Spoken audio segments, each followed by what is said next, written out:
송은재 TV 시작합니다. 당무를 거부하고 부산으로 간 이준석 대표가 무슨 일을 하고 있는지가 속속 드러나고 있습니다.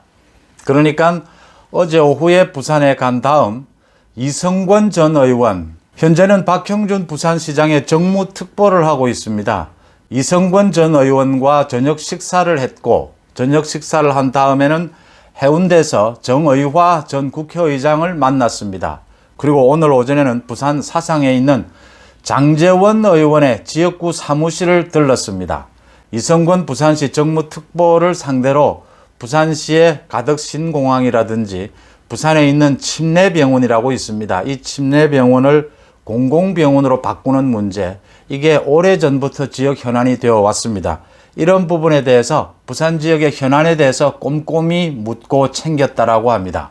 그 다음 밤에 해운대에서 정의화 국회의장을 만났다라고 하는데, 정의화 국회의장이 이준석 대표에게 해준 말은 뭐 뻔하지 않습니까?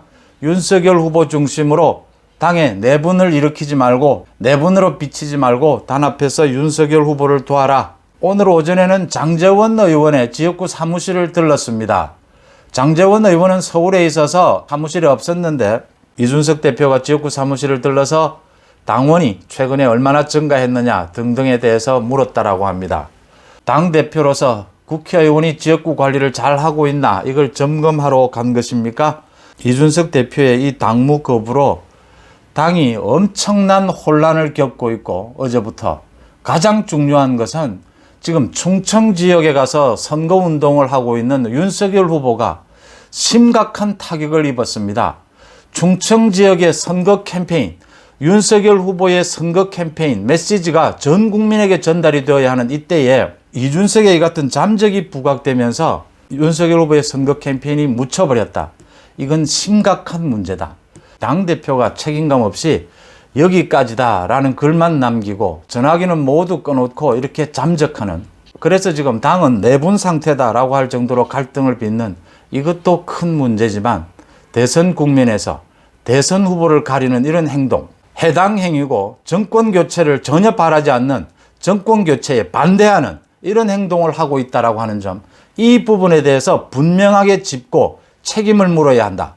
권성동 사무총장이 오늘 언론에 밝혔습니다. 윤석열 후보가 이준석 대표가 이번에 당무를 거부하는 부분에 대해서 굉장히 심각하고 무겁게 바라보고 있다라고 지적을 했습니다. 이준석 대표가 부산에서 이렇게 현안을 챙기는 모습, 자기가 당무를 거부하지는 않았다라는 뜻을 밝히고 있는 것으로 보입니다. 따라서 그렇다면 여기까지입니다라고 하는 이준석, 앞으로 당대표직을 내려놓을 일은 거의 없을 것이다. 문제는 이제 선대위 직함을 내려놓느냐 내려놓지 않느냐, 이 문제가 남아 있습니다. 윤석열 후보의 입장은 단호합니다. 윤석열 후보는 오늘 기자들과 만나서 전화까지 꺼놓고 있다라고 하니까 생각을 정리할 시간을 주는 것이 필요하다. 당무에 다시 복귀하면 충분히 얘기해 보겠다. 이준석이 목리를 부리고 있는 부분에 대해서 더 이상 고려할 필요도 없고, 더 나아가서 이준석이 당무를 실질적으로 거부해서 당을 분열 상태로 만들고 대선 운동, 대선 캠페인을 방해한 이 행동에 대해서 책임을 물을 수도 있다라고 하는 부분을 윤석열 후보가 분명하게 했다, 이렇게 보입니다. 이준석 대표가 이번 행동으로 이준석 대표는 정치적으로 굉장히 큰 타격을 입었다. 이준석 대표가 그동안에도 많은 논란을 빚어왔는데, 여기에서 이준석 대표가 당대표를 사퇴한다면 다행이지만 현재로서 당대표를 사퇴할 것 같지는 않습니다. 선대위 업무에서 손을 뗀다면 그도 다행이지만 좀 지켜봐야 될 대목입니다. 문제는 이준석 대표를 그대로 안고 갈 수 있겠느냐, 이대로 그대로 안고 갈 수 있겠느냐 하는 부분입니다.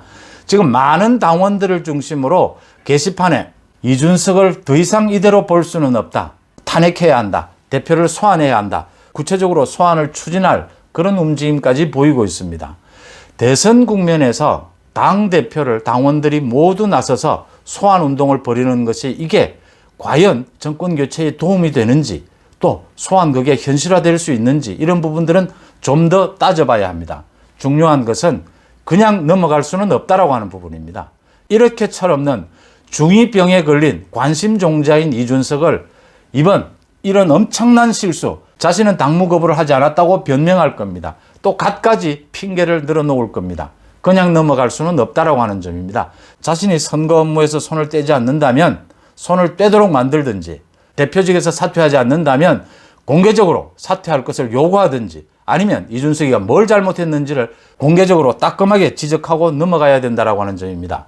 참 기가 차서 여러 가지 말이 안 나오는 대목인데, 윤석열 후보가 결국은 결정해야 될 문제인데, 이 부분을 제가 말씀을 드리고 싶습니다.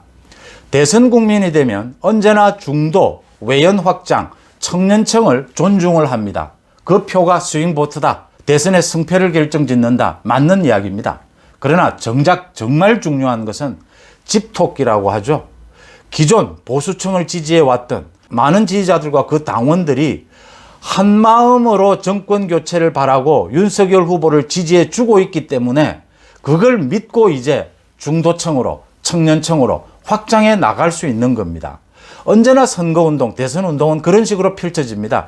초창기에는 집토끼를 챙기고 중반전에는 중도층, 청년층을 챙깁니다. 그 다음 막판에 가면 이제 다시 집토끼를 챙기는 쪽으로 돌아오게 됩니다.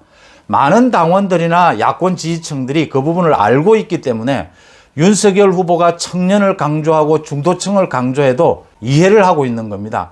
하지만 여기에서 이준석 대표와 관련해서 지금 당원들을 비롯해서 야권의 지지층들, 기존 지지층들이 엄청나게 분노를 하고 있는 것이 어제 오늘의 일이 아니다라고 하는 점입니다.